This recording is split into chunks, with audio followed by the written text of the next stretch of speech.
आज का हमारा टॉपिक है भारत में राजद्रोह का कानून, सेडिशन लॉ इन इंडिया। हमने देखा है कि समय समय में भारत में राजद्रोह की चर्चा हमेशा होती रही है और मतलब किसी ने अगर कुछ भारत सरकार के खिलाफ किया तो उस पर राजद्रोह का केस लगा दिया जाता था। तो जिसकी वजह से इसकी चर्चा जोरों शोरों से हमेशा रही है। ये कोई आज का टॉपिक नहीं है, लगातार इसकी चर्चा होती रही है। तो इसके विषय में हम आज जानने का प्रयास करेंगे। तो जो राजद्रोह है, देखिए दोस्तों, राजद्रोह और देशद्रोह में अंतर होता है। तो राजद्रोह जो है ये जो आईपीसी का छठा भाग है, आईपीसी जो हमारी है इंडियन पेनल कोड, इसका जो छठा भाग है, इसमें राज्य के विरुद्ध अपराध के अंतर्गत आईपीसी की सेक्शन 124A है। इसके अंतर्गत दंडात्मक प्रावधान किया गया है। और इस दंडात्मक प्रावधान कहता क्या है कि अगर राज्य के विरुद्ध किसी तरीके का अगर कुछ अपराध कोई करता है, हेट स्पीच करता है जो राज्य के खिलाफ हो, तो उस पर राजद्रोह का कानून लागू किया जा सकता है। तो इस हम पूरे लेक्चर में अपने क्या क्या देखेंगे। एक तो राजद्रोह की परिभाषा देखेंगे। इसका आज जब ये बनाए गए थे, ये जो कानून थे राजद्रोह के लिए, मतलब कि ये 1861 के करीब इंडियन पेनल कोड बनाया गया था। तो आज 173 साल के बाद इनका कुछ यूज़ है हमारे देश में कि नहीं है, ये चीज़ें हम देखेंगे। इसकी कोई उपयोगिता बची है कि नहीं बची है, ये देखेंगे। और एक बहुत ही फेमस 1962 में केदार सिंह वर्सेस बिहार स्टेट का मामला है, उसको देखेंगे। और फिर पूरे के मतलब कि ये सब देखने के बाद एक निष्कर्ष पे भी पहुँचेंगे कि क्या होना चाहिए। तो दोस्तों देखते हैं हम लोग कि भारत का जो इंट्रोडक्शन में देखते हैं कि भारत का जो आपराधिक न्याय तंत्र है, जो क्रिमिनल जस्टिस सिस्टम है, भारत में अगर कोई अपराध करता है तो उसके विषय में दंड के क्या प्रावधान होंगे, वो आज के कानून नहीं है, वो 173 साल पहले के 1860 के दशक के कानून है। तो वो पूरा जो हमारा जो क्रिमिनल जस्टिस सिस्टम है, ये कुछ कानूनों पर टिका हुआ है। ये क्रिमिनल जस्टिस सिस्टम जो हमारा है, या जो एक्ट है हमारे, वो क्या करते हैं, वो कुछ दंडात्मक प्रावधान करते हैं। मतलब कि किस केस में अगर कोई कुछ करता है तो किस तरीके को उनको दंड दिया जाएगा, कितना दंड दिया जाएगा, इस चीज़ के विषय में हमारा ये क्रिमिनल जस्टिस सिस्टम जो भारत का आपराधिक न्याय तंत्र है वो बताता है। और साथ में ये भी बताता है कि अगर किसी को दंड दिया जाना है तो उसका प्रोसेस क्या होगा, उसकी पूरी की प्रोसीजर क्या होगी। लेकिन दोस्तों ये जब इतना पुराना कानून है, इसको अंग्रेज़ों ने बनाया था, अपने मतलब हितों के लिए बनाया था। उस समय क्या होता था कि जो भी मतलब कि अंग्रेज़ों के खिलाफ उस समय अगर कुछ बोलता था या कुछ एक्टिविटी करता था तो उसके खिलाफ वो राजद्रोह का कानून लगाते थे। इसलिए लाए थे कि ताकि स्वतंत्रता सेनानी जो है लोगों को भड़का ना सकें या लोगों को तक अपनी बातें पहुंचा ना सकें, या राज्य के खिलाफ अगर कुछ बोलते हैं तो उन पे ऐसा केस डालो कि उनको डायरेक्ट जेल में पहुंचा दिया जाए। इस तरीके की मानसिकता के साथ ये कानून बनाए गए थे। तो आज क्या है, ये समय के साथ ये कानून जो हमारा क्रिमिनल जस्टिस सिस्टम है, ये आज के मतलब कि समय में जब प्रशासन का दृष्टिकोण उस समय दूसरा था, उस समय उनका दृष्टिकोण शासन करने का था, ना कि अभिशासन गवर्नेंस करने का नहीं था, रूल करने का था। लेकिन आज का जो दृष्टिकोण है शासन का या सरकार का, वो बदल चुका है। आज का दृष्टिकोण प्रशासन का दृष्टिकोण है, गवर्नेंस का दृष्टिकोण है, लोगों के विकास का दृष्टिकोण है, आधुनिकता के मूल्य के साथ जो नई चीज़ें आती गई हैं उनके साथ का दृष्टिकोण है। तो इसको बदलना जाना चाहिए, क्योंकि उस समय के जो प्रावधान थे वो अंग्रेजों ने अपने हितों के लिए बनाए थे। लेकिन आज ये जो क्रिमिनल जस्टिस सिस्टम है, ये समय के साथ अपनी उपयोगिता खोता चला जा रहा है। समय के साथ इसमें संशोधन नहीं हो रहे हैं और इसके हिसाब से आज इन पर डिबेट लगातार जारी होती है। क्योंकि अगर आज कोई सरकार के खिलाफ बोलता है, सरकार के खिलाफ बोलना कोई अपराध नहीं हो सकता।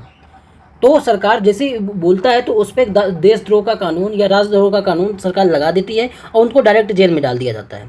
तो हम ये देखेंगे, इनके विषय में सब कुछ देखेंगे। तो ये जो कानून थे कॉलोनियल माइंडसेट के साथ तैयार किए गए थे। इनको अंग्रेजों ने तैयार किया था अभिशासन की मानसिकता से, ना अभिशासन की मानसिकता से नहीं, शासन की मानसिकता से, रूल करने के लिए बनाए थे, गवर्नेंस करने के लिए इन्होंने नहीं बनाया था। क्या क्या कानून हैं जो क्रिमिनल जस्टिस सिस्टम है हमारे, जिससे हमारा पूरा आपराधिक तंत्र तैयार होता है। तो एक तो सीआरपीसी है, ये 1973 में इसको संशोधित भी किया गया है कुछ। सीआरपीसी है, आईपीसी है 1860 की, इंडियन एविडेंस एक्ट है 1872 का, इंडियन पुलिस एक्ट है 1861 का। इन्हीं चारों का मेन रूप से इन्हीं चारों कानूनों से हमारा का पूरा आपराधिक तंत्र तैयार होता है कि किसको किस तरीके की सज़ा दी जाएगी, उसके नियम क्या होंगे, उसको बेल कैसे मिलेगी, एफआईआर कैसे होगी, सारा कुछ इन्हीं नियमों में दिया हुआ है। और ये कानून आज के कानून नहीं है, 170 साल 75 साल 150 साल पुराने कानून है। और ये इनको किसने लाया था, लॉर्ड कॉर्नवालिस ने, लॉर्ड मैकाले, इन दोनों के द्वारा लाए गए कानून है। ये एक सेंटेंस है दोस्तों, इसको आप अपने आंसर में ज़रूर यूज़ करना कि हम 21वीं शताब्दी में 20वीं शताब्दी की मानसिकता और 19वीं शताब्दी के कानून के हिसाब से नहीं चल सकते। इसका कहने का क्या मतलब है, आज हम 21वीं शताब्दी में हैं, 21वीं शताब्दी में रह रहे हैं और 20वीं शताब्दी की मानसिकता, मतलब कि हमारा दिमाग अभी 20वीं शताब्दी के हिसाब चल रहा है, और कानून कौन से हैं जो 19वीं शताब्दी में 1860 के करीब बनाए गए थे।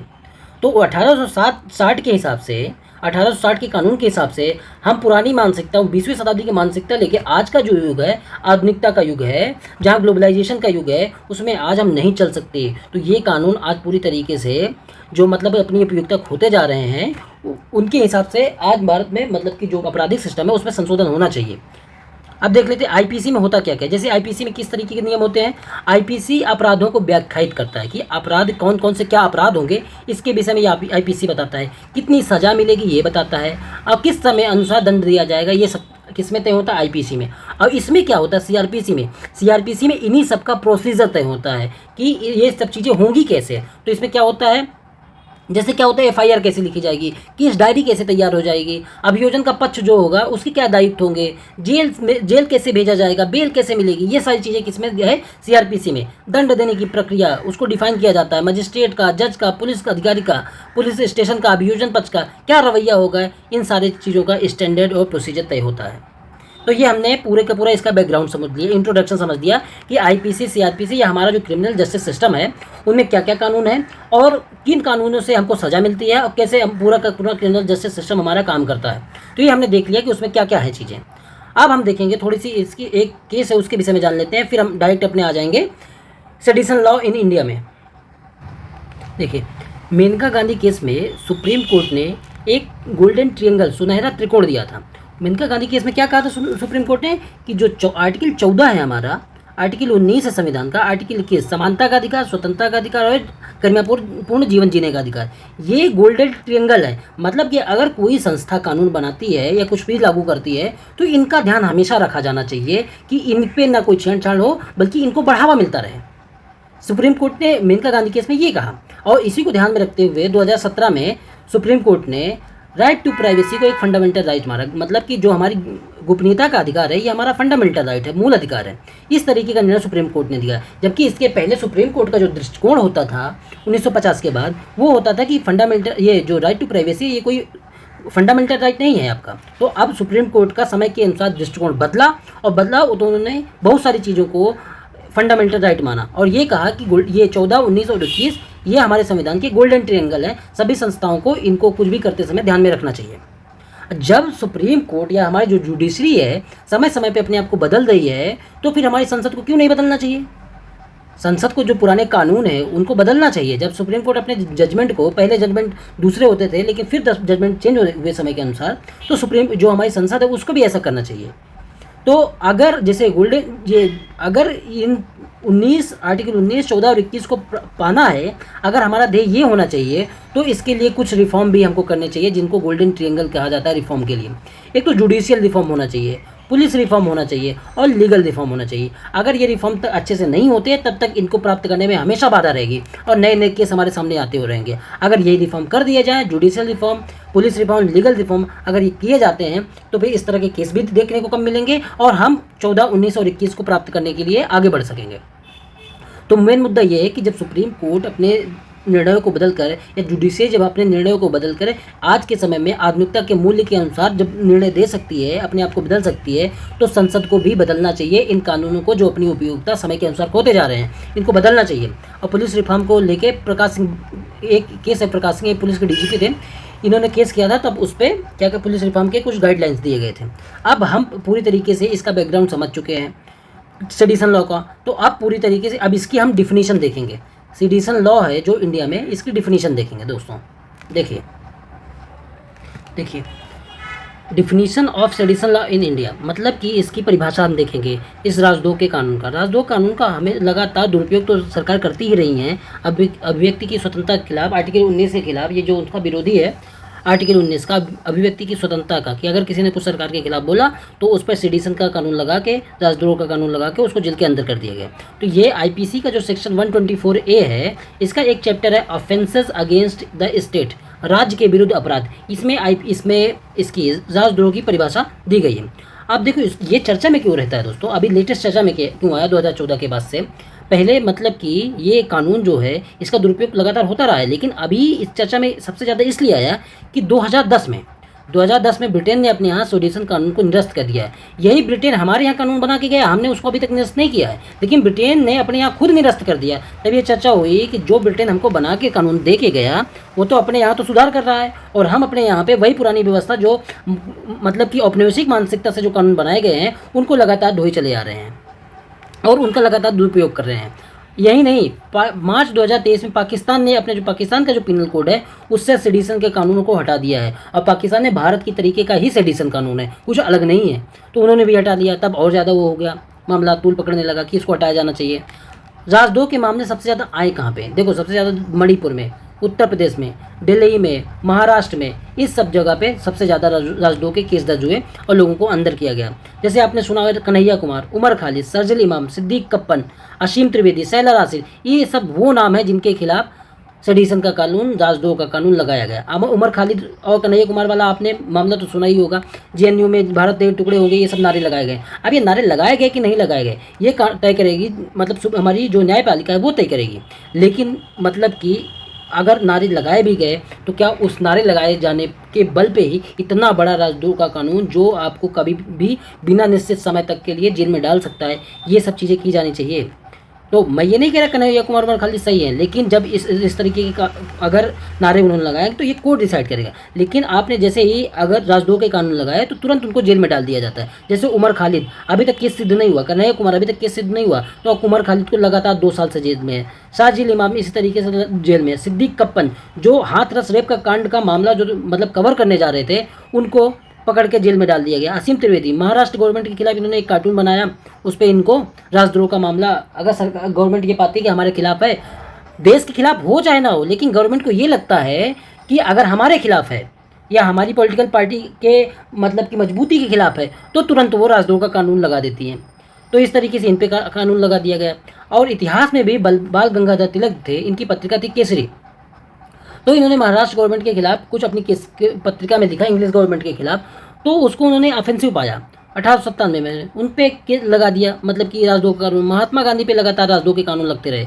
तो ये हमने देख लिया कि राजद्रोह के कानून किन किन लोगों पे लगाया गया और कहाँ कहाँ हटा दिया गया, और इसका लगातार दुरुपयोग बना रह रहा है। ऋतुराज अवस्थी जो हमारे वर्तमान लॉ कमीशन के अध्यक्ष हैं वो लगातार ये बोलते हैं कि राजद्रोह कानून को नहीं हटाया जाना चाहिए। तो उनका क्या तर्क है वो भी देखेंगे। सबसे पहले हम देख लेते हैं जो इसकी परिभाषा देख लेते हैं।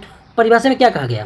सेक्शन 124A के अनुसार बोले या लिखे गए शब्दों या संकेतकों के माध्यम से या दृश्य की प्रस्तुति के द्वारा विधि द्वारा स्थापित सरकार के प्रति घृणा या अवमानना प्रस्तुत करना देशद्रोह या राजद्रोह की श्रेणी में आएगा। सरकार की मतलब देशद्रोह तो एक आगे वाली बढ़ की चीज़ है कि देश की एकता और अखंडता को भंग करना, तो ये राजद्रोह तो होगा ही। लेकिन सरकार जो, क्योंकि ब्रिटिश सरकार थी तो अपने लिए करेगी, तो इसमें राजद्रोह को उन्होंने क्या कह दिया कि सरकार के विरुद्ध अगर असंतोष भी है तो उसको भी हम राजद्रोह की कैटेगरी में लाएंगे। अगर सरकार के खिलाफ कोई कुछ बोलता है संकेतों के माध्यम से, किसी माध्यम से, या घृणा फैलाता है या अवमानना करता है तो उसको हम तुरंत जेल में डालेंगे। ये पूरे सेडिशन लॉ की व्याख्या थी दोस्तों। लेकिन इसमें एक जो इसका सेक्शन है देखिए उसमें क्या कहा गया है। लेकिन इसी 124A में ही ये भी लिखा हुआ है दोस्तों कि मेयर डिसएप्रोप्रिएशन इज़ नॉट सेडिशन। इसका मतलब ये है कि सरकार के किसी निर्णय के प्रति या कार्यपालिका के किसी निर्णय के प्रति नापसंदगी निर्धारित करना राजद्रोह या देशद्रोह की श्रेणी में नहीं आएगा। मतलब ये है, ये परिभाषा में इसमें सेक्शन 124A में ये लिखा है कि कोई भी अगर मतलब कि सरकार अपने बोलने के से, लिखने से, संकेत के माध्यम से या दृश्य की प्रस्तुति के माध्यम से सरकार के प्रति घृणा अवमानना प्रस्तुत करता है तो वो राजद्रोह और देशद्रोह की कैटेगरी में आएगा। लेकिन अगर मतलब इसी कानून में ये भी लिखा है कि अगर वो कार्यपालिका के निर्णय या सरकार का कोई निर्णय है उसके प्रति अगर नापसंदगी जाहिर करता है तो वो राजद्रोह की श्रेणी में नहीं आएगा। ये सरकारें ये तो फॉलो कर लेती हैं, इसको देख के कानून मतलब कि सेडिशन लॉ लगा दिया, लेकिन इसको नहीं देखती हैं। और कोई भी पुलिस वाला इसको फॉलो नहीं करता है कि इसमें यह भी लिखा है भाई कि ये बोलना कि न्यायपालिका सही से काम नहीं कर रही, इसमें कहाँ से सेडिशन आ जाएगा? सरकार अच्छे से काम नहीं कर रही, इसमें कहाँ से सेडिशन आ जाएगा? सरकार का ये काम गलत हो रहा है, ये बोलना अकेले कहाँ से सेडिशन पे मतलब कि कानून लागू होने के लिए प्रेरित करता है? तो सरकारें इसका दुरुपयोग करती हैं कि अगर सरकार के खिलाफ कोई भी बोलता है कोई भी कुछ एक्टिविटी करता है सरकार के खिलाफ जिससे सरकार को लगता है कि हमारा वोट बैंक खिसक जाएगा या लोगों के मन बदल जाएंगे हमको वोट देने के लिए, तो उसमें सरकारें क्या करती हैं कि सेडिशन लॉ लगा के इनको अंदर कर देती हैं। और जैसे अंदर किया तो भाई सामने वाले डर जाते हैं, उस तरह के बोल मतलब कि उनको आगे या उनके साथ के या उससे जो प्रेरित होने वाले लोग थे वो कभी ज़िंदगी में आगे बोल भी नहीं पाते हैं। तो फिर आखिर सेडिशन का जो कानून है ये लगना कब चाहिए? तब देखिए, सेडिशन के प्रावधान तभी लगाए जाने चाहिए जब देश के साथ बड़ी मात्रा में गद्दारी हुई हो ये और इस गद्दारी होने के स्ट्रॉन्ग एविडेंस हो। अगर कोई संप्रभुता पे प्रहार करता है, जैसे अगर कोई बोलता है भारत की संप्रभुता के खिलाफ, तो सिर्फ बोलने मात्र से नहीं, लेकिन अगर प्रभाव मतलब कि वो प्रहार संप्रभुता पे कर रहा हो, वो विद्रोह पैदा कर रहा हो, सिर्फ विद्रोह के लिए बोल देने से वो सेडिशन कानून उस पर लागू नहीं होगा। लेकिन अगर वो भारत में म्यूटिनी मतलब कि विद्रोह उसकी बातें ऐसी हैं, उसकी बुक्स है या कुछ भी है, या मतलब कोई वेब सीरीज़ है, कुछ भी है, अगर उससे भारत में विद्रोह फैलता है, सिविल वार जैसी कंडीशन होती है, बहुत सारे जो रिबेल ग्रुप है, विद्रोही ग्रुप है, उनको बढ़ावा मिलता है, पब्लिक ऑर्डर डिस्टर्ब होता है और संप्रभुता पर प्रहार होता है ना कि प्रहार होने की बातें होती हैं। तो अगर ये सब चीज़ें होता है तब ये देशद्रोह का कानून लगाया जाना चाहिए। सिर्फ इतने से नहीं कि सरकार के खिलाफ किसी ने कुछ बोल दिया जो सरकार को पसंद नहीं आया, या न्यायपालिका के खिलाफ कुछ बोल दिया या कार्यपालिका के खिलाफ कुछ बोल दिया, तो सरकार को अगर नहीं पसंद आया तो उसके खिलाफ देशद्रोह का कानून लगा दिया। इस तरह से देशद्रोह के कानून नहीं लगाने जाने चाहिए। आपने पिछले की एग्जाम्पल भी देख लिए, जैसे मणिपुर में एक पत्रकार जिनका नाम मुखीन है, उन्होंने मणिपुर की जो हिंसा हो रही है उसके विषय में कुछ आर्टिकल लिखे, उतने मात्र से ही सरकार ने उनके ऊपर राजद्रोह के कानून लगा दिया। और बाद जब छत्तीसगढ़ में विनायक सेन थे, वो एक मतलब कि उन पे इसका राजद्रोह का कानून लगा दिया गया। बाद में जो कोर्ट ने पाया कि भाई इनके ऊपर जो राजद्रोह का कानून लगाया था वो तो निरपराध था, मतलब बेबुनियाद था, ऐसे ही लगा दिया गया था। तो बाद में वो इतने सालों की सज़ा पा के बाद में निकले, जब उनका मतलब कोर्ट में केस सिद्ध नहीं हो पाया। तो अगर पुलिस वाले ये सब चीज़ें सिद्ध नहीं कर पाएंगे तो वो केवल नॉर्मल सी बातों को लेके कि बस सरकार के खिलाफ है, सरकार ने आदेश दिया, उस पर मतलब कि सेडिशन का कानून, राजद्रोह का कानून लगा देते हैं। तो देखिए, राजद्रोह का कानून कब लगाना जाना चाहिए इसके विषय में आप पढ़ लीजिए। राजद्रोह का कानून एक समग्र कानून है।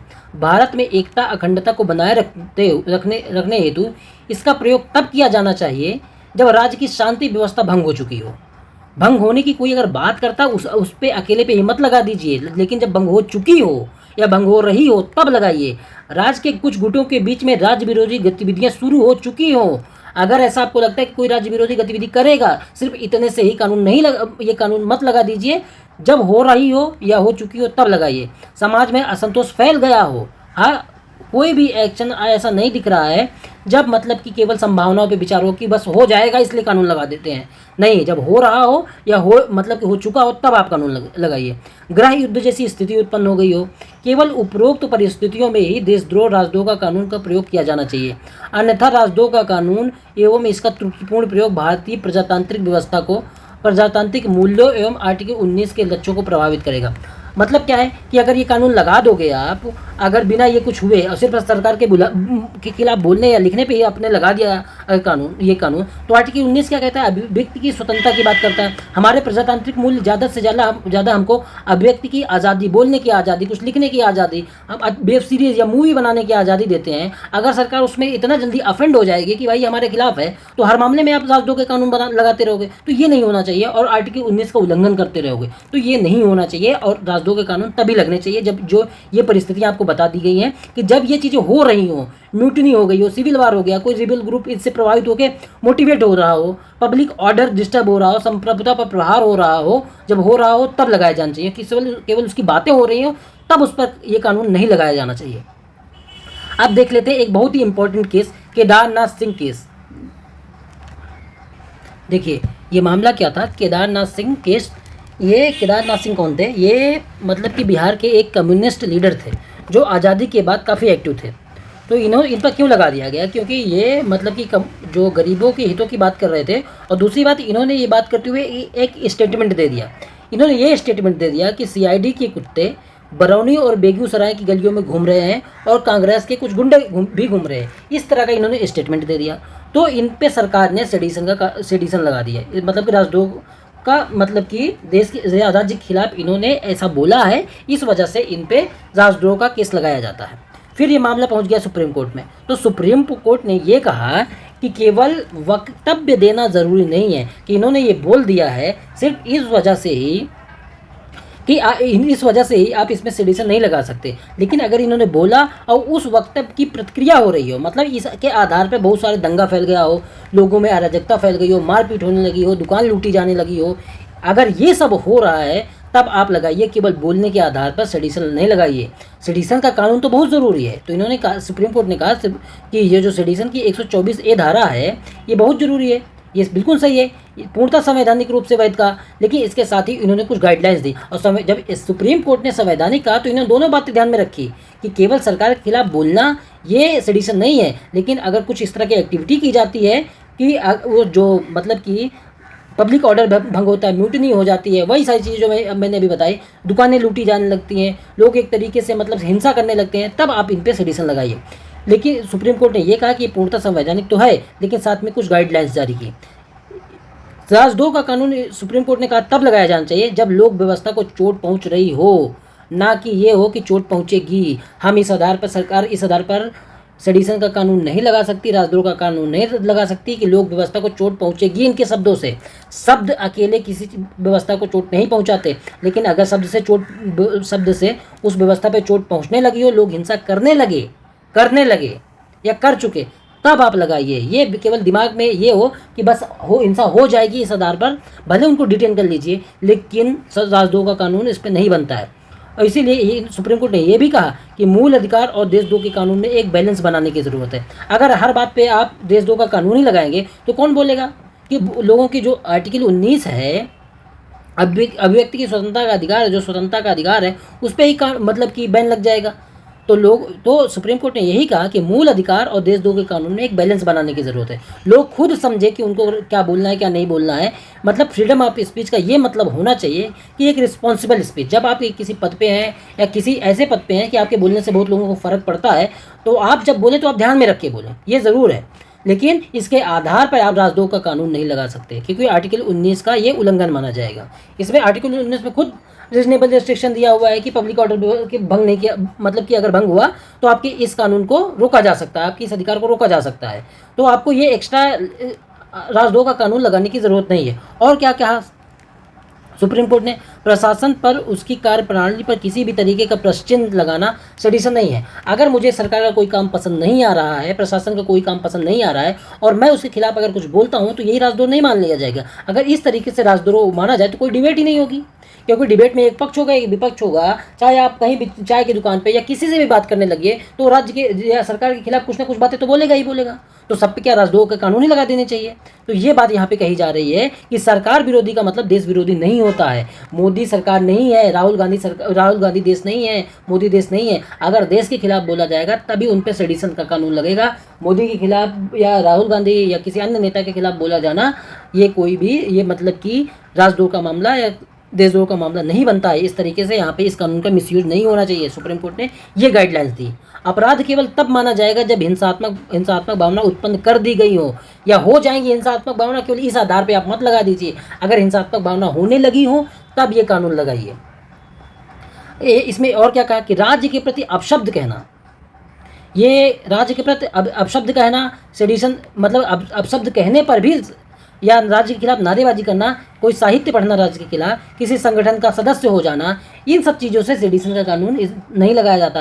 कि अगर राज्य के खिलाफ किसी ने अपशब्द कह दिया तो उस पर सेडिशन का कानून लगा दो, ये भी नहीं होना चाहिए। जैसे क्या हुआ था दोस्तों, देखिए ये एक बुक है लियो टॉल्स्टॉय की, वार एंड पीस। तो जो भीमा कोरेगांव में जो हिंसा हुई थी, तो सरकार ने उनमें से कुछ लोगों को गिरफ्तार किया, जो मतलब एक्टिविस्ट थे, उनको गिरफ्तार किया। और फिर जैसे सुधा भारद्वाज थी, गौतम नवलखा थे, इन लोगों को गिरफ्तार किया। और सरकार ने फिर तर्क क्या दिया बाद में, इनके ऊपर राजद्रोह का केस लगाया और तर्क क्या दिया कि इनके यहाँ पे वार एंड पीस ये किताब पाई गई। तो क्या कोई साहित्य पढ़ना, अगर राज्य ने किसी को प्रतिबंधित कर भी दिया है, तो क्या कोई साहित्य पढ़ना राजद्रोह के केस के अंतर्गत आएगा? नहीं आएगा। तो यही मतलब इस केस में कहा गया कि कोई साहित्य पढ़ना, इसमें राजद्रोह का मामला नहीं बनता, लेकिन सरकारें दुरुपयोग करती हैं और इसमें राजद्रोह का केस लगा देती हैं। सुन जू एक चाइनीज ऑथर हैं, उनकी किताब है art and war. Her military का आदमी इसको पढ़ता है। तो क्या सब पे राजद्रोह का केस ही लगा देना चाहिए? नहीं लगाना चाहिए। ये मैं नहीं कह रहा, ये केदारनाथ सिंह केस कह रहा। जैसे BBC की डॉक्यूमेंट्री आई, सरकार ने उस पर बैन लगा दिया। अगर मैं उस बीबीसी के डॉक्यूमेंट्री को देख लेता हूँ तो क्या मेरे ऊपर सेडिशन लगा देना चाहिए? ये बात है दोस्तों कि अगर ये सब चीज़ों की वजह से सेडिशन लगाया जाता है तब ये माना जाएगा कि कानून का दुरुपयोग होता है। पूर्वानुमान के आधार पर कि आपने वार एंड पीस पढ़ी, पढ़ ली किताब, अब आप आगे चल के हिंसा करेंगे।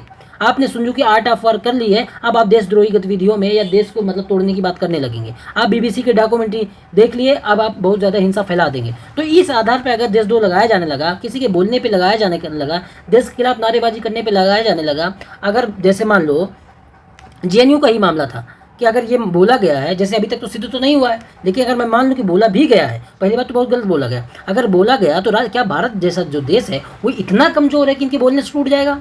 या भारतीय संविधान के जो मूल्य हैं वो इतने कमज़ोर हैं कि उमर खालिद ने अगर कोई भाषण दे दिया तो वो इतना कमज़ोर देश है कि इनके भाषण देने से भारत के टुकड़े हो जाएंगे। तो आपको ये सोचना है कि अगर बोला जाता है तो बोलने को ये लोग क्या होंगे, 2-4 बार बोलेंगे, अगर भाव नहीं दिया जाए खुद ही इग्नोर हो जाएंगे, मनोरंजन के साधन बन जाएंगे सिर्फ। तो इस आधार पे देशद्रोह जैसे कानून नहीं लगाने चाहिए। अभी 1000 दिन हो गए वो मतलब कि जेल में बंद है। इस तरह भीमा कोरेगांव वाला मामला है। तो इस आधार पे कि राज्य के खिलाफ अपशब्द किया कहा जा रहा है, कोई मतलब साहित्य पढ़ा जा रहा है, नारेबाजी की जा रही है, इस आधार पर भी देशद्रोह जैसा कानून नहीं लगाया जाना चाहिए। अब देख लेते हैं इसका पूरे ओवरऑल का एनालिसिस। हमने पूरा ये जो पढ़ा उसका एनालिसिस क्या है, देखिए कि executive action can not be criticised, can be criticised, अगर कोई कार्यपालिका का निर्णय है उसकी निंदा आप करते हैं तो उस पर सेडिशन का चार्ज नहीं लगेगा। ये पहला इसका निष्कर्ष है कि हमने मतलब कि कोई कार्यपालिका का निर्णय है, अगर उसकी आप निंदा करते हैं तो उसको राजद्रोह की श्रेणी में नहीं लाया जाना चाहिए। और देखते हैं आर्टिकल 19(2) का प्रयोग करते समय राज्य टेस्ट ऑफ रीजनेबलनेस, युक्तता के प्रमाण को स्थापित करेगा। इसका क्या मतलब है? इसका मतलब ये है दोस्तों कि जैसे आर्टिकल 19 है, आपने स्वतंत्रता मतलब कि आपने आर्टिकल 19 का प्रयोग करते हुए कुछ अभिव्यक्ति की, आपने कुछ लिखा, तो उसके खिलाफ अगर सरकार कोई एक्शन लेती है तो वो कुछ मतलब इस तरीके का एक्शन नहीं होगा कि होना चाहिए कि भाई मतलब इन्होंने बस केवल बोला है। आपके पास उसके लिए तर्कपूर्ण प्रमाण होने चाहिए, तब आप उस पर मतलब कि कुछ रिस्ट्रिक्शन लगा सकते हैं। जैसे मणिपुर में आपने इंटरनेट बैन किया, ये तो ठीक है कि भाई युक्त है कि वहाँ हिंसा हो रही है, लोग मतलब कि विचार इस तरह के फैला सकते हैं जिससे और हिंसा बढ़ सकती है, ये तो ठीक है। लेकिन अनिश्चित काल तक बैन कर देना ये ठीक नहीं है, क्योंकि इसकी वजह से बहुत सारे जो वहाँ काम करने वाले लोग हैं उनके नॉलेज का जो मतलब कि उनका जो नॉलेज का अधिकार है वो रुकता है, उनकी इन्फॉर्मेशन का अधिकार है वो रुकता है। तो इस तरीके से नहीं होना चाहिए। अगर बैन है तो वो युक्त होना चाहिए। इसी तरह मेनका गांधी केस में, राजनारायण केस में, इन सब केस में सुप्रीम कोर्ट ने यही कहा कि आर्टिकल 19(2) का प्रयोग करते समय टेस्ट ऑफ रीजनेबलनेस होनी ही चाहिए। और क्या कहा, जैसे अनुराधा भसीन केस था 2020 का, ये तब केस आया जब जम्मू कश्मीर में हिंसा हुई थी और फिर जम्मू कश्मीर में 2 साल का बैन लगा दिया गया, इंटरनेट में 2 साल से नहीं था। तो बताओ अगर 2 साल तक इंटरनेट ही नहीं रहेगा तो वहाँ के जो स्टूडेंट होंगे वो कैसे पढ़ेंगे, टीचर वहाँ पे कैसे पढ़ाएंगे, सारा कुछ तो ऑनलाइन हो चुका है। जब इन्फॉर्मेशन नहीं होगी, नॉलेज नहीं होगी, तब यहाँ पे जो व्यवस्था होगी वो कैसे चलेगी? आप 2 दिन इंटरनेट न चलाई तब उसके बाद आपका क्या हाल हो जाता है आप खुद ही समझ लीजिए। तो इसी केस में सुप्रीम कोर्ट ने कहा कि राइट टू इंटरनेट एक फंडामेंटल राइट है। तो राइट टू इंटरनेट का मतलब सिर्फ राइट टू इंटरनेट ही नहीं है, इसका मतलब राइट टू नॉलेज है, राइट टू इन्फॉर्मेशन है, और हर तरीके का राइट्स है इसमें। कुछ मंगाने का अधिकार, आपका खाने का कुछ मंगाना है, कुछ भी करना है तो उस चीज़ का राइट है। और जैसे राइट टू ऑनलाइन फ्रीडम, तो ये जैसे श्रेया सिंघल का केस हुआ था, मैं इसको क्यों बता रहा आपको, क्योंकि जब महाराष्ट्र में बाल ठाकरे की मृत्यु हुई थी तो एक लड़की थी श्रेया सिंघल, तो जब बाल ठाकरे की मृत्यु हुई तो पूरे महाराष्ट्र को बंद कर दिया गया। तो श्रेया सिंघल ने ये ट्वीट कर दिया या ऑनलाइन पे ये कह दिया कि एक लीडर के मरने से पूरे महाराष्ट्र को बंद कर दिया गया। तो फिर इन पे श्रेया सिंघल पे IT एक्ट की धारा 1A मतलब 2000 की IT एक्ट है, उसकी धारा 66A का प्रयोग किया गया और फिर इस पे ये श्रेया सिंघल पे महाराष्ट्र सरकार ने सेडिशन का चार्ज लगा दिया गया। तो ये नहीं होना चाहिए दोस्तों। अगर इस तरह पे ऑनलाइन फ्रीडम है जो हमारी, उस पर अगर सेडिशन का चार्ज लगाया जाएगा तो हमारा जो राइट टू इंटरनेट है इसका वायलेशन होगा, राइट टू ऑनलाइन फ्रीडम इसका वायलेशन होगा। तो ये देख लिया आपने। तो राइट टू डिसेंट हमारा एक मौलिक अधिकार होना चाहिए, क्योंकि अब देखिए अगर हम ऑनलाइन पे ही अगर अपने डिसेंट मतलब कि जो विरोध प्रकट कर पा रहे हैं तो ये कितना बढ़िया है कि लोग सड़क पे नहीं उतर रहे हैं। सड़क पे उतर पे किसी तरीके की कोई हिंसा नहीं हो रही, कोई दुकान नहीं लूटा जा रहा, आप ऑनलाइन तरीके से कर दे रहे हैं, तो ये राइट होना चाहिए। और सरकार इन राइट पे भी सेडिशन का केस लगाई दे रही है।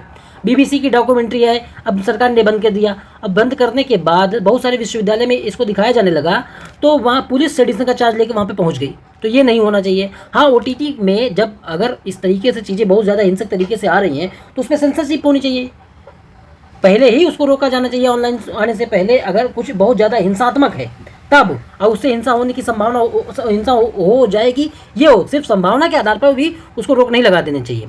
आजकल हो क्या रहा है, इन कानूनों का बहुत ज़्यादा दुरुपयोग। ये कानून है जिनका दुरुपयोग हो रहा है। एक तो 153A है, ये क्या कहता है, समाज में दुश्मनी उत्पन्न करना या घृणा उत्पन्न करना, इस कानून का बहुत ज़्यादा दुरुपयोग हो रहा है। तो जैसे उत्तर प्रदेश सरकार में जैसे मोदी जी के खिलाफ कार्टून लगा दिए गए थे कि 15 लाख कब आएंगे, इस तरह के कार्टून लगाए गए। तो वो कार्टून जिन्होंने लगाया, जिस कंपनी ने पोस्टर बनाए, जिसने भी लिखा, सबके ऊपर देशद्रोह का कानून लगा दिया गया। आर्टिकल ये 295A है, ये धारा आईपीसी की। इसमें ब्लास्फेमी के विषय में, ईश्वर की निंदा के विषय में है कि ईश्वर की निंदा कोई करता है उस पर ये कानून लग जाएगा। अब बताओ, अगर मेरा कोई भी स्टेटमेंट होगा, कहीं ना कहीं किसी धर्म को का मतलब कि कोई धर्म से जोड़ ही लेगा कि वो निंदा कर रहा है, तो इस आधार पे इस कानून का दुरुपयोग हो रहा है। 124A का दुरुपयोग तो हो ही रहा है। अब इसमें जैसे यूपी गवर्नमेंट द्वारा कनौजिया करके एक पत्रकार थे, उन्होंने कुछ योगी आदित्यनाथ के खिलाफ लिखा, उन पर देशद्रोह लगा दिया। एक विधायक से एक यूट्यूबर सवाल पूछ रहा था कि आपने मतलब कि यहाँ पे क्या क्या काम किए, ये सब चीज़ आप अगर मतलब कि आप अपने काम का ब्यौरा दीजिए, आपने यहाँ पे कुछ नहीं किया, और अगर आपको वोट मांगना है तो वोट मांगने आना है तो पहले बताइए आपने यहाँ क्या क्या किया है। तो इस आधार पे ही उस पर देशद्रोह अगले दिन लगा दिया गया। तो आप ये समझिए कि आजकल इन कानूनों का कितना दुरुपयोग हो रहा है। अब देखिए, अभी कुछ दिन पहले जो सुप्रीम कोर्ट के न्यायाधीश थे NV रमना, उन्होंने क्या एक सिद्धांत दिया था, डॉक्ट्रिन ऑफ चिलिंग इफेक्ट। इसका क्या मतलब है कि कानून का इतना कठोर प्रयोग करो जिससे समाज में एक बहुत बड़ा वर्ग भयभीत हो जाए और अपने अधिकारों का प्रयोग भी ना करे। इसका क्या मतलब है कि इतना डरा दो उस कानून को लेके, इतना एक दूसरे पे एक मतलब कि कुछ एग्जाम्पल पे प्रयोग कर दो, कुछ लोगों पे प्रयोग कर दो कि आगे आने वाले 7 पुश्ते याद रखें, ये तो उसका मतलब भाव हो, जिससे कई लोग दोबारा आवाज़ भी ना उठा सकें। इस तरीके से इन कानूनों का प्रयोग किया जा रहा है। जैसे UAPA हमारा जो कानून है, अनलॉफुल एक्टिविटी प्रिवेंशन एक्ट है, उसके सेक्शन 43D5 है। इसमें तो जमानत भी नहीं मिलेगी और डायरेक्ट जेल हो जाएगी। ये NGO वगैरह पे लगाया गया था। तो अगर इस तरीके से किसी को सबक सिखाने के हिसाब से अगर कानून का प्रयोग किया जाएगा, जिससे आगे आने वाले जो लोग हैं वो इस कानून का मतलब कि प्रयोग भी ना करें। जैसे बुलडोजर कल्चर है, कोई कुछ बोला उसके घर पे बुलडोजर चलवा देना, एक ऐसी कार्रवाई जिससे दूसरा कभी उठे ही ना सके, इस तरीके की कार्रवाई मतलब कि सरकार इस मानसिकता से काम करती है आज। तो ये कानून का दुरुपयोग हो रहा है। तो इसी को उन्होंने डॉक्ट्रिन ऑफ चिलिंग इफेक्ट बोला था, जिससे समाज में खुद लोग अपने अधिकारों का प्रयोग करना ही बंद कर दें। आप अभी कुछ सरकार के खिलाफ लिखिए, इतनी गालियाँ पड़ेंगी आपकी, दोबारा हिम्मत नहीं होगी लिखने की, ये कहने का भाव है। अब देख लीजिए, पूरा हमने समझ लिया। अब कुछ सुझाव देख लेते हैं सेडिशन कानून पे। सुझाव क्या है वो देख लेते हैं। पहला सुझाव ये है कि सेडिशन के जो कानून हैं उनका जुडिशियल रिव्यू, उनकी न्यायिक समीक्षा होनी चाहिए। जैसे 124A है, 153A है, 295A, इन सब का जुडिशियल रिव्यू होना चाहिए। और इनका प्रयोग तभी करना चाहिए, अगर करना भी है तो तब करना चाहिए। कब करना, मतलब कि कैसे करना है इनका प्रयोग, एक पक्षी तरीके से इनका प्रयोग अगर करना भी है तो एक पक्षी तरीके से नहीं करना है। पहला सुझाव तो ये हो गया। दूसरा, Balwant Singh versus government of India का एक केस था, उसमें सुप्रीम कोर्ट ने ये कहा था कि राज्य की नीतियों की निंदा राजद्रोह नहीं है, तो इसको फॉलो करना चाहिए। केदारनाथ सिंह केस है, उसको फॉलो करना चाहिए। और हमने अभी जो इतनी सारी गाइडलाइंस पढ़ी इंटरनेट को लेकर, या मतलब कि और जो चीज़ें थी उनको लेकर, उनको फॉलो करना चाहिए। और एक बात याद रखनी चाहिए कि हेट स्पीच और सेडिशन दोनों अलग अलग चीज़ें हैं। हेट स्पीच में क्या होता है, धर्म, जाति, लिंग आदि के नाम पर घृणात्मक स्पीच दी जाती है, तो इसके इशू को अलग तरीके से डील किया जाए। और सेडिशन के कानून, जो सेडिशन है जिसमें एकता, देश की एकता और अखंडता पे खतरा पैदा किया जाता है, उसको अलग तरीके से मतलब कि उसको अलग तरीके से डील किया जाए। इसके लिए सेडिशन लॉ है और हेट स्पीच के लिए अलग कानून होना चाहिए। दोनों को मिक्स नहीं किया जाना चाहिए कि कोई अगर बोलता है तो उस वजह से उस पर देशद्रोह लगा देना चाहिए। दोनों को अलग अलग तरीके से डील किया जाना चाहिए। 1966 का राम मनोहर लोहिया केस है, इसमें सुप्रीम कोर्ट ने कुछ गाइडलाइंस की दी थी। इसमें सुप्रीम कोर्ट ने ये कहा था कि लॉ एंड ऑर्डर के जो मतलब जो सारे विषय हैं उनको अलग अलग तरीके से कैटेगराइज किया जाए। अगर लॉ एंड ऑर्डर के विषय हैं, नॉर्मल विषय हैं, जैसे कोई लड़ाई दंगा हो गया तो ये नॉर्मल विषय है, इस पर सेडिशन लॉ नहीं लगना चाहिए। कोई पब्लिक ऑर्डर का इशू हो जाता है, कर्फ्यू वगैरह लग जाता है, तो इस पर भी सेडिशन का कानून नहीं लगना चाहिए। लेकिन अगर देश की सिक्योरिटी, संप्रभुता, इन सब चीज़ पे खतरा उत्पन्न हो गया हो, तब सेडिशन का कानून लागू होना चाहिए। तो और क्या सुझाव है, 124A का बेहतर उपयोग करो, उपयोग करो। जो चीज़ें 124A में दी गई हों पूरी तरीके से फॉलो करो। सिर्फ इसलिए नहीं कि मतलब उसके एक पक्ष को पकड़ के उसको फॉलो मत करो। बहुत जो 24A में और उसका प्रोविज़न दिए गए हैं पूरे तरीके से अगर फॉलो करोगे तो ये गाइडलाइंस अगर फॉलो होंगी तो सेडिशन कानून का दुरुपयोग नहीं होगा। एक सवाल है इस पे दोस्तों, भारतीय दंड संहिता की धारा 124A की त्रुटिपूर्ण व्याख्या और दुरुपयोग ने कई बार अभिव्यक्ति की स्वतंत्रता पर प्रहार किया है, टिप्पणी करें। ये प्रश्न आपको लिखना है, आपको पूरी की पूरी बताना है कि भाई 124A है, इस पर सुधार करके ही मतलब कि ये जो क्या कहते हैं राजद्रोह का कानून है इसको बढ़िया बनाया जा सकता है, कि इसको संशोधित करना पड़ेगा या इन सब गाइडलाइंस को फॉलो करना पड़ेगा या इसको कानून को हटा ही देना पड़ेगा। तो अब जब ये आप पूरी तरीके से लेक्चर देख के फिर आप ये आंसर लिखेंगे तो बहुत बेहतर आंसर लिख पाएंगे। पीडीएफ डाल देता हूँ आपको मेरे टेलीग्राम चैनल पे, और इतनी जगह पूरे पीडीएफ में है, जिससे कुछ भी एक्स्ट्रा है तो आप इसी पे लिख लीजिए। आपको दोबारा से कहीं नोट्स बनाने की ज़रूरत नहीं है। जो राजद्रोह का कानून है उसके लिए आपको किसी और सोर्स से पढ़ने की ज़रूरत नहीं, ये कंप्लीट है। अगर कुछ भी एक्स्ट्रा आपको पॉइंट मिलता है, एग्जाम्पल वगैरह या कुछ नया होता है, तो आप इतने में लिख लीजिए। पूरे पीडीएफ में इतना जगह छोड़ी गई है। तो ये complete sedition law in India, ये जो टॉपिक था इसको हमने कंप्लीट पूरी तरीके से इसको समाप्त किया दोस्तों। तो ये अगले जो टॉपिक होंगे वो नेक्स्ट क्लास में हम डील करेंगे। धन्यवाद दोस्तों।